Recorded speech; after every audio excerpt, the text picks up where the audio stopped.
Komisaun G se reduz orsamentu tinan fiskal regional ba ministério sira na benini ezekusaun orsamentu ba programa kapital dezenvolvimentu pursentu G.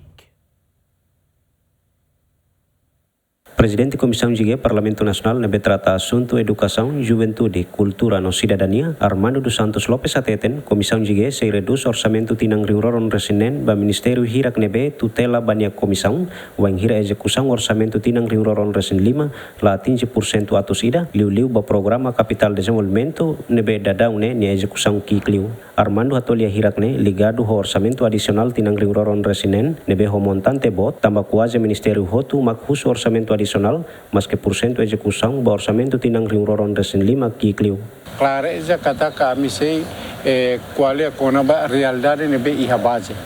Quando que sira executa 90% ou fisicamente mus tuirona 90%, significa kata que iha Parlamento Nacional ni diu ami a Komisaun G nebe trata assunto educação, ensino superior novo, mas ba Ministério de Juventude, Desporto e Agricultura, a mim se aprova. Se cari que a mim harei katak, e a base nesse é problema.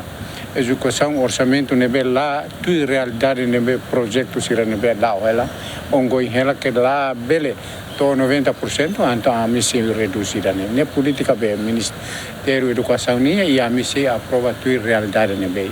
Deputado ne sublinha, Komisaun G se aprova orçamento ba Ministério hirak nebe tutela banyak komisaun, baseia ba resultado execução orçamento tinang riuroron resin 5. Tinan ano in kata que ne depende ba ideia ni area, a minha parte educação, a minha area kata que bens de serviço e nomos ba salário vencimento né, quase se executa por volta de 80% balete.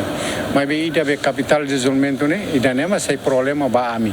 Ida nema sa ami prepara ona darau katu husuba cada ministério nebe tutela mai a Komisaun G atu haturu provas e nomos problema será mas sira ko atinge ba ida né. Quando sira ko atinge ba tenemos ami sai hanuin kata kita bela aprova né tuir be bitu governo né execução orçamento anterior né. Relembra kata que fulang koto governo liusi Conselho Ministro aprova teto indicativo basic biliang rua, orçamento geral estado tinang riuroron resinen. Hafueng ne governo halo discussão iha komite revisão orçamento tinang riuroron resinen, ho di aumenta tan orçamento adicional ho montante biliang ida pontuhat. Luciano Moral, Adrian Verdial, GMN.